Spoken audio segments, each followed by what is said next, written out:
We're answering a listener question in this week's podcast.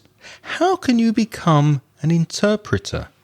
And what's the difference between interpreting and translating? Welcome to Learn English with Reza and Craig. or Aprender Inglés con Reza y Craig.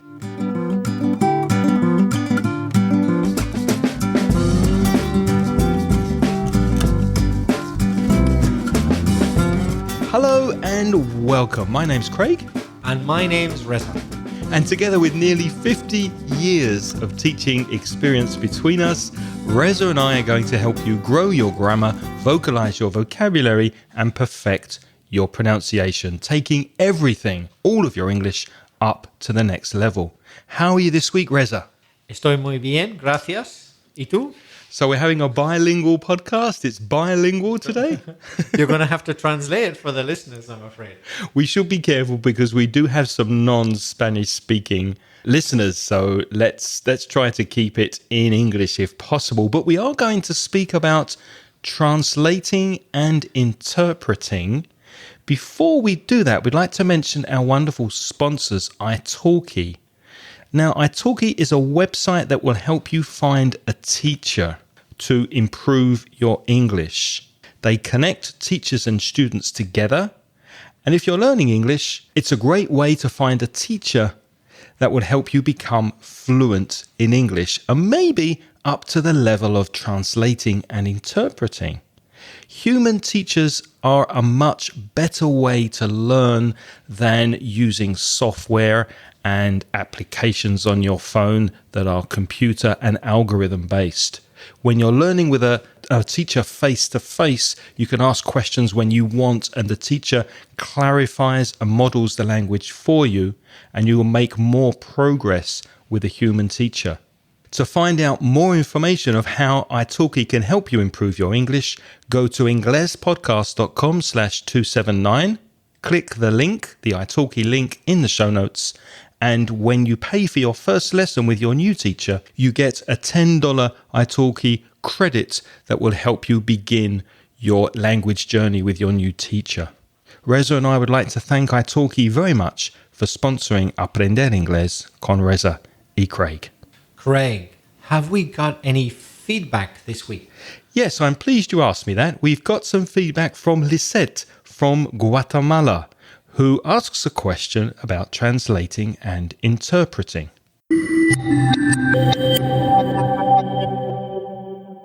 Hello, this is Lisette from Guatemala. I've been listening to your podcast for around 6 months, and I can say that I pretty much listened to most of the episodes. I wanted to thank you for all you do and for giving us this awesome podcast. I wish I would have known about this 2 years ago when I couldn't speak English. I am wondering if you can give me some advice on how I can become an interpreter instead of a translator. Sometimes at work I have to translate for people that don't speak English. And when translating from English to Spanish, I often run into the problem that I want to translate literally every word, and it doesn't make sense on Spanish. I also want to ask you if you can possibly talk about the profession as an interpreter. Thanks so much for all your help and for listening to this voice message. Take care. Well, thank you very much, Lisette, for your message. That's very nice. And your pronunciation is very, very good. Also, you had a very good use of intonation, very clear. Didn't you think so, Craig? Yeah, really, really good English and a very clear message, as you would expect for someone who's working and translating regularly. But a very interesting question, and I don't think we've spoken about translating and interpreting. But before we do that, did you notice anything about Lisette's message?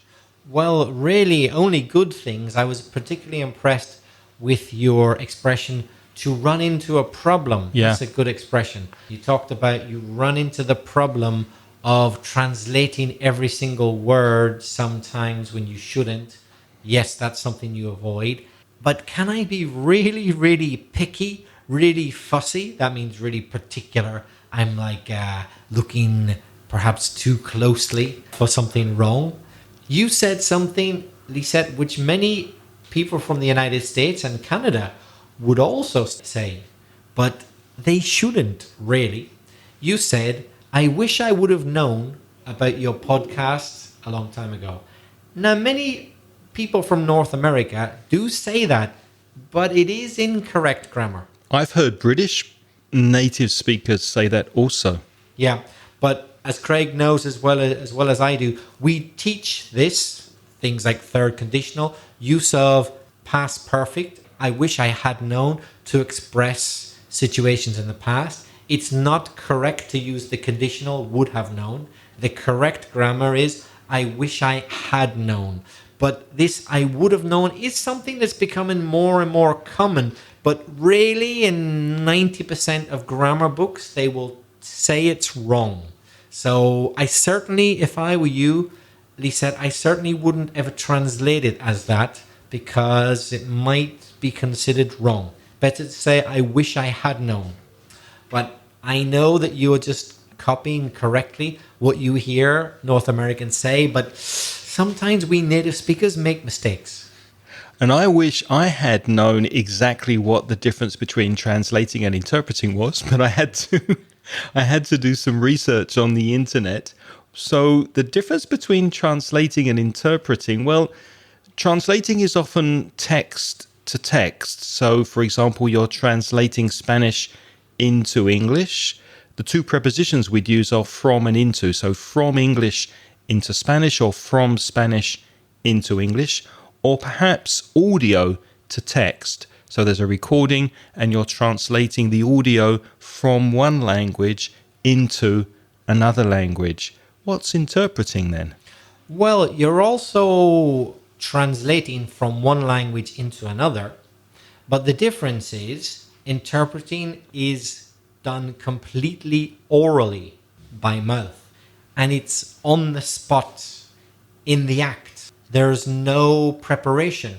Well, that's not quite true. The interpreter will have prepared typical expressions and they will have done some background research, but they don't know exactly what's going to be said until they hear it. So they can't take their time to prepare a translation. They've got to do it on the spot, and it's purely oral. So it's in real time. You could also say on the fly, FLY, on the fly, as it's happening in the moment.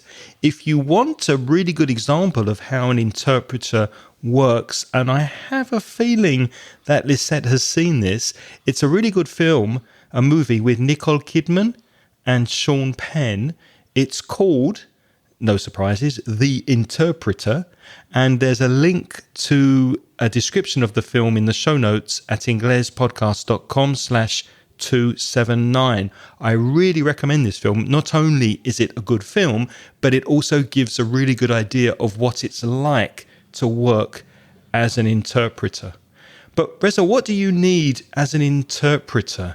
What kind of skills or abilities would be useful to interpret? Well, to be an interpreter, you definitely need a thorough, I'll spell that word, THOROUGH,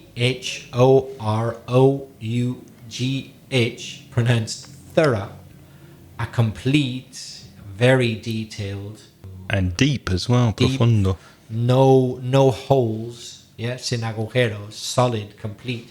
You need a thorough knowledge of the general subject to be interpreted. Let me give you an example. If you're going to be talking about very important financial decisions made by the World Bank, well, you better know all the terminology about financial and banking decisions, because not all native speakers do. There's plenty of words about finance that I don't know. You know, I'm talking about very, very, very, very, very technical stuff. But an interpreter needs to know those words in advance because they haven't got time to check them, to look them up in a dictionary. So you need a very thorough knowledge of the subject you're going to interpret. That's the first thing. And you also need a good knowledge of both cultures. So I would definitely recommend living in the country that you're interpreting from or into. So let's say, for example, you're from Guatemala, but you know you'll be interpreting for a lot of American English speakers, then you really have to go and live in the US for a long period of time, because you need to know the culture. You need to function and get deeply involved in the culture so that you can effectively interpret from a cultural perspective as well as from a language perspective. Yes, because there may be certain expressions which are very embedded in the culture, and a good interpreter will know not to translate those literally, but they might have to completely change the meaning so that culturally it makes sense in the other person's language. For example, in British English, we quite often say things like, oh, I hear it's going to rain tomorrow, or, oh, the wind's up, isn't it? And perhaps in some cultures, they would be surprised if you immediately talked about how the wind is going to be worse tomorrow than today. They might think, why on earth is this person talking about the wind? But in British culture, it's totally normal to start off with a very innocuous and really not very useful comment about the weather as a way of breaking the ice. But perhaps in some other cultures, you might be considered a fool if you do that. And a good interpreter will know how to deal with translating these things so as to not to make either party seem foolish. It's that social lubrication that helps a business meeting to get off to a good start, for example. So all those cultural norms, turn taking and polite small talk that some cultures make and other cultures maybe don't make, what they speak about, you need to know all that to be an effective interpreter. I'll give you an example of something that somebody explained to me once. A colleague whose name I've forgotten because it was so many years ago had worked in Thailand, and they'd worked as both an English teacher, and they had done a little bit of interpreting for the Thai, that's from Thailand, not T-I-E, but T-H-A-I, the Thai royal family. Really? Yes. So their Thai, speaking the Thai language must have been excellent. Absolutely. Yep. Can you imagine? Yeah, an English woman who spoke good Thai. Wow. And she it's a difficult language. I imagine, yeah. I don't understand a single word of it myself. So she had done a little bit of interpreting for the Thai royal family, and it took her a very long time to get used to the fact that some of the people she translated for simply never use I. But it's an important cultural aspect. You have to be extremely respectful of the royal family in Thailand. You'll be in big trouble if you're not. Mm-hmm. So effectively, this colleague of mine had to say directly to the person that they were interpreting things like, do you think that she might like to have a cup of tea? Whenever the question that was being asked by the other person is, would you like a cup of tea? But it would have been considered highly disrespectful to have translated that directly into Thai as, would you like a cup of tea? It had to be, do you think that she, in other words, you, Your Highness, she might like a cup of tea? And to do it any more direct than that would have been disrespectful. So that was good interpreting, to know that.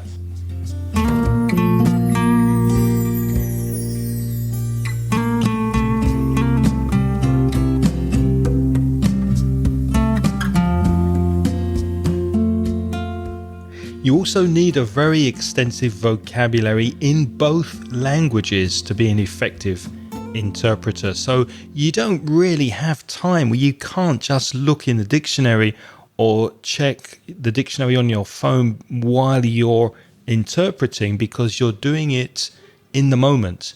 So your vocabulary needs to be very, very wide and also connected to the subject you're interpreting on, as Reza said earlier. Let's imagine, for example, you're interpreting for a very famous footballer whose from a Spanish speaking country but playing in the UK. You need to know everything possible about football, because when that player is speaking about football in Spanish, you need to know all of the expressions in English. So you really, really do need a deep knowledge and a wide vocabulary in general, and a specific vocabulary about the subject you're interpreting. Yes, and all this, as we said earlier, without the help of a dictionary, it's got to be already in your hard drive, in your brain. There's no time to check it. You've got to do it in the act.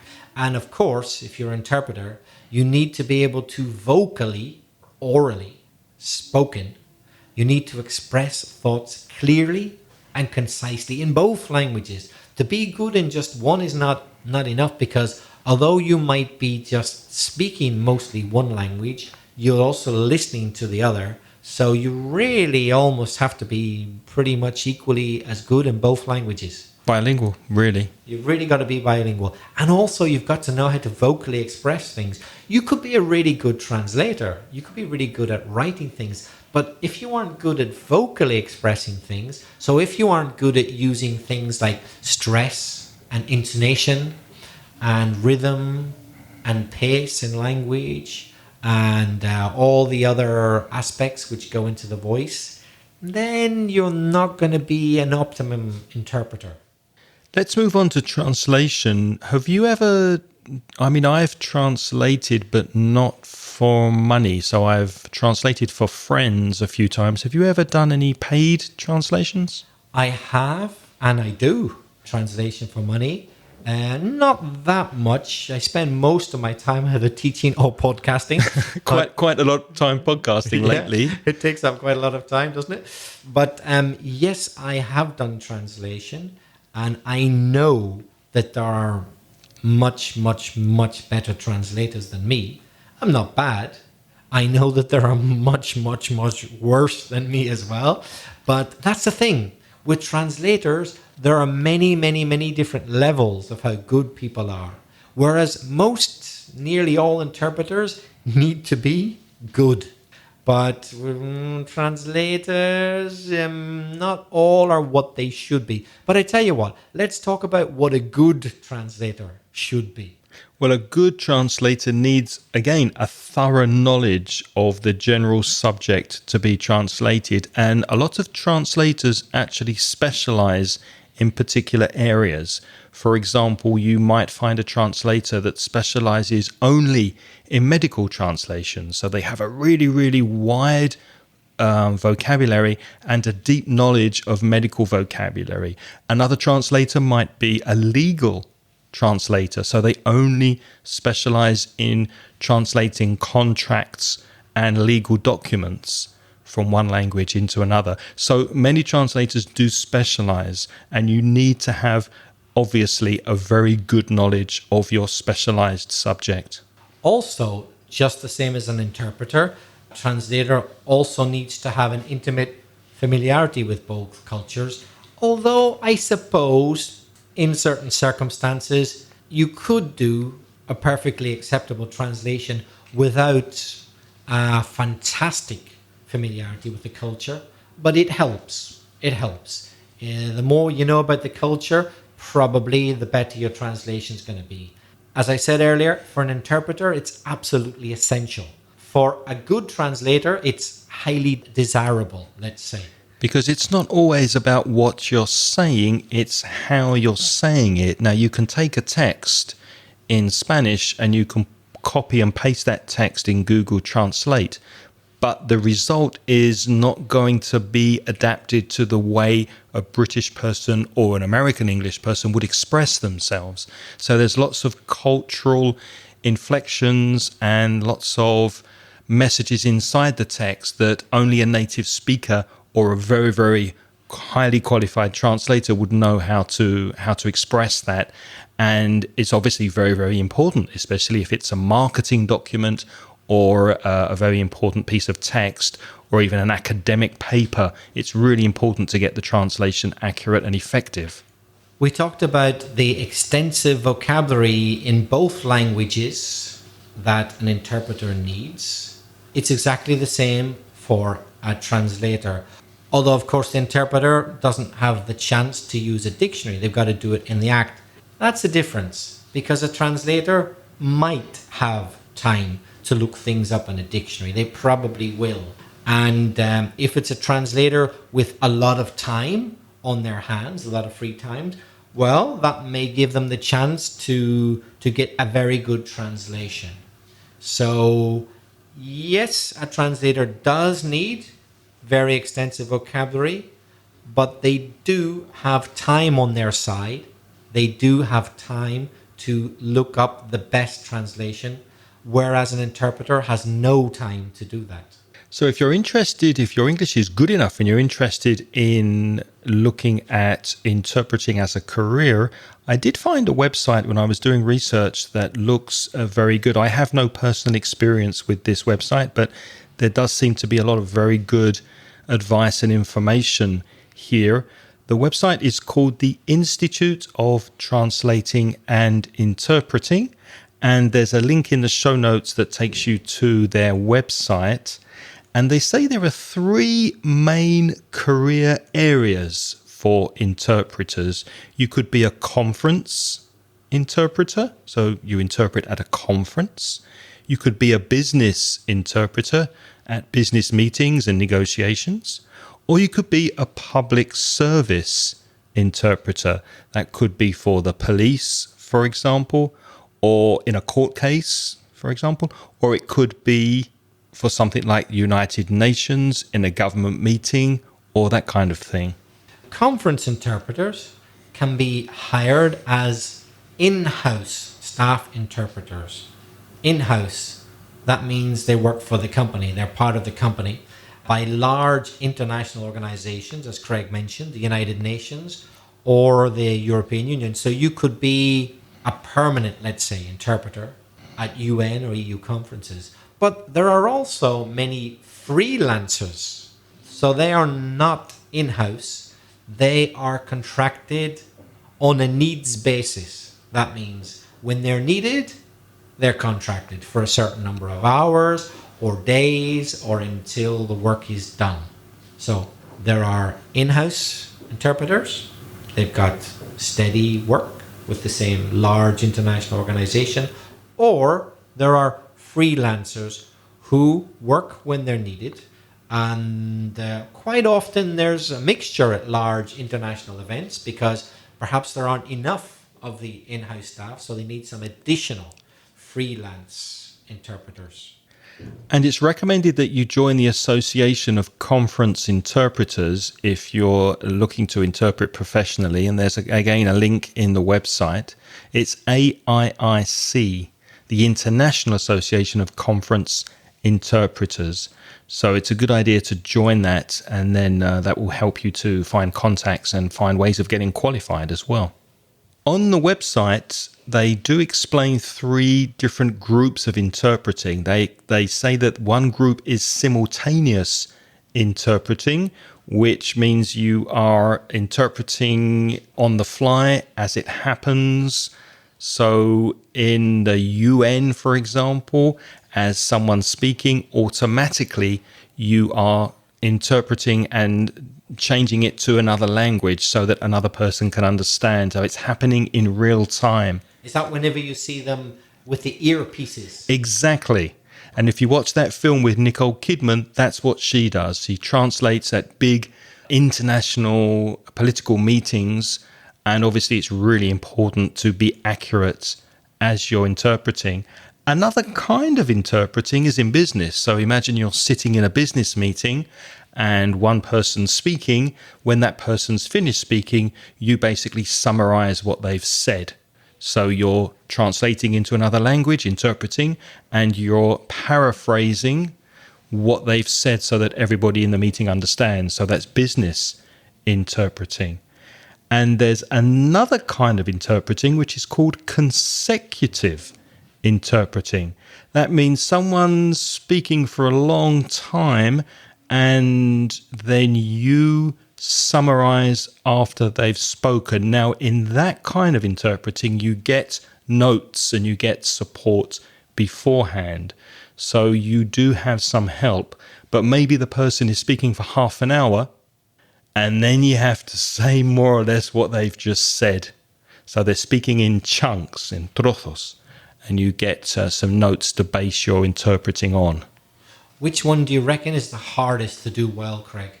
Oh, that's a good question. I would say probably either simultaneous or consecutive, when you have to remember everything that the person said. So as they're speaking, you're writing notes. So the notes could be notes that you're provided with before they start speaking. Maybe they're giving a presentation for 20 minutes and then you have to translate it or interpret it. And then maybe you're taking notes as somebody's speaking, and then you repeat what they have said in a different language, which I think would be very difficult. I don't know, maybe simultaneous, I think, would be the most difficult. Yeah, I bet if it's the second case you said, as regards consecutive interpreting, where they aren't given notes in advance and have to take notes while they're listening, you would need to be a really good note taker. You don't want to miss out any information. Yeah. You don't want to write anything incorrectly, because when you then read it out aloud in voz alta, if you've written anything incorrectly and you can't read your own writing, or you thought you wrote a 2 but it was a 7 or something like that, you could be in big trouble.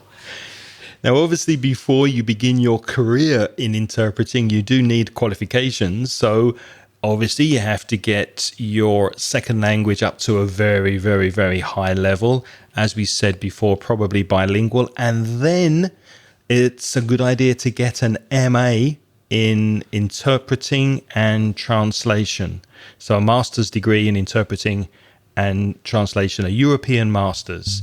So that would be the first step before you actually start applying for work.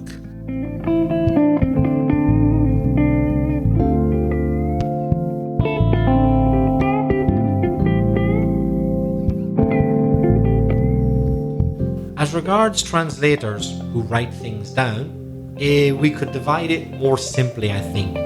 Simply into general translation or specialist or technical translation. I'll give you a few examples of specialist or technical. Business, law, medicine, academic articles, sports, the arts, sciences, technology, etc. So, as Craig mentioned earlier, there are some translators who perhaps only work on translating things about medicine or science. Generally speaking, they will ask for more money because they're more specialists. Or some people only do general translation because they don't have a specialization, and so they just translate general things. In reality, most translators do a bit of both. They do a little bit of specialist translation in things they happen to know about. For example, you might happen to take an interest in sports. You might know a lot about sports, although really you're a translator. So you do sports translations. That's what often happens. Speaking of money, when you hire a translator, when you pay for a translator, you are charged sometimes by word, per word, or sometimes by time, the time they take to do a job. Obviously, if you pay per word, it's possibly more accurate.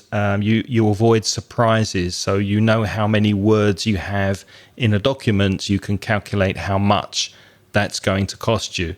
So I know some translators here in Valencia, and they do charge by word, and then you can calculate how much it's going to cost. Yeah, these days, purely 100% online translation is very big. It accounts for a lot of the total of all translation these days. So people see something online, they translate it online, and they send it back translated. Although the translation of books and other printed material, magazines, etc., is still very important. So the world of translation is kind of split these days. A lot of it happens purely online, but a lot of it is a printed book or magazine. But then quite often you will do the translation on a computer and then email it in. But you might have the actual paper book in front of you.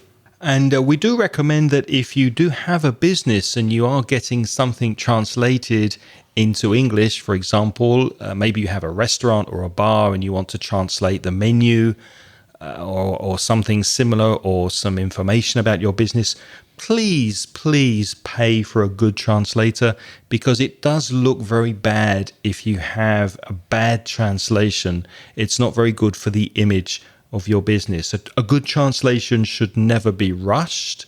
You should take your time, make sure that you've translated effectively and accurately. So if you are looking for a translator, pay a little bit extra and get a professional. Yeah, also from the point of view of the client rather than the translator, it's advisable to ask to check out previous work done by a translator before you hire them. What does check out mean? So check out means have a look at it and make sure it's good. Get a native English speaker to help you if necessary. If you think your English isn't good enough, to check it out, to see if it's good or not. Ask a native speaker or someone with a very high level of English to check out some of their previous translation. Maybe they'll find mistakes or things that don't make sense. If they do find such things, well, it's probably advisable not to use that translator. Have you ever seen any bad translations here in Valencia in restaurants, or maybe you've bought something and the instructions have been badly translated into English? I've seen them in Valencia and all over Spain and other parts of the world. I mean, I've seen translations which they're just wrong. It's not a question of style or depending on how you look at it, just incorrect translations in really important places, like on Renfe trains. Things written in English which were just not correct. You might take for granted that's tener por sentado, think, oh, it must be right, Renfe. They're not going to translate something wrong. Are they the national train company? Oh, but they do. They have things which are not correct translations. You would be surprised where you find incorrect translations all over the place. I once saw a translation in China when I was traveling in China. It was outside a laundry, a place where you can go to pay to have your clothes cleaned and washed. And the translation from Chinese was, leave your clothes with us and have a good time. Or leave your clothes here and have a good time. So there are lots of translations that could have funny meanings. In fact, now that you mention it, I believe there are entire pages on internet dedicated to funny translations. Just Google funny translations. Mm-hmm. In English, Spanish, whatever language you want, and there are people who collect these and put them together. One little word can change everything. For example, there was a very famous story in Ireland, where I come from, about 25 years ago. There was a very important conference. People were coming from all over the world. Can't remember the details, but it was really important. So they thought, in Dublin Airport, let's put up banners welcoming everyone from all over the world to Dublin for this important multinational conference. And so they put up welcome in many different languages. So in French, it's bienvenue and all that, isn't it? Willkommen in German, all of that. Do you know what they put up in Spanish? Spanish, the second most spoken native tongue in the world. After Chinese, yeah. After Chinese, and before English, they put up de nada. Because someone who clearly was not a Spanish native translated it just from a translation. As you know, maybe you don't, let me tell you if you don't, in English, when somebody says thank you to you, you can say in return, oh, you're welcome. And that is in Spanish, as you know, de nada. Gracias, de nada. And they translated that, you're welcome, as the translation, and de nada was written all over the airport, which for Spanish speakers must have been mystifying. I'm sure they didn't realize what was happening. It's like arriving at Valencia Airport and seeing a sign that says, this is Valencia, and you're welcome to it. Cógelo, take it. Yeah, that's another one. You're welcome to something is not bienvenido. It's like cógelo. Yeah. So if you're going to hire a translator, please make sure it's a good one. And if you're thinking of a career in translating or interpreting, then the best of luck. And hopefully the advice in this podcast has been useful. And thank you very much, Lisette, for your wonderful question. And now it's your turn to practice your English. Do you have a question or a subject that you would like us to discuss? We're more than happy to do that, and also very excited to hear from you. You can send us a voice message. Reza, where do they go to do that? For a voice message, go to speakpipe.com/English podcast and leave your message there. Don't forget, though, that your message is limited to 90 seconds. Or if you would prefer to communicate by email, you can reach me at craig@inglespodcast.com, and Reza is at belfastreza@gmail.com. And if you're interested in online courses to download and study English during the summer, you can find some courses which are in audio and more at store.mansioningles.net. And as always, we'd like to thank our very kind patrons. They are the people who sponsor us on the Patreon program. You can do that for as little as $1 per month. Yeah, that's right, just $1 per month. And if you do that, you'll get instant access to recent audio transcriptions. Our good friend Angelica in Madrid transcribes from audio to text everything that we say. So you get more complete information than the show notes. You get all the words that we say. And we'd like to thank all our kind Patreon sponsors. We don't have time to say everybody's name, but you can find everybody's name if you look in the show notes. Yes, thank you very much to all our Patreon supporters. Reza, what's on next week's episode? In next week's episode, we've got information on how to improve your reading skills. I'm looking forward to speaking about that. Thank you very much for listening this week, and please join us again next week for reading skills. Until then, it's goodbye from me. Y hasta luego. Hasta luego. The music in this podcast is by Pitts. The track is called See You Later.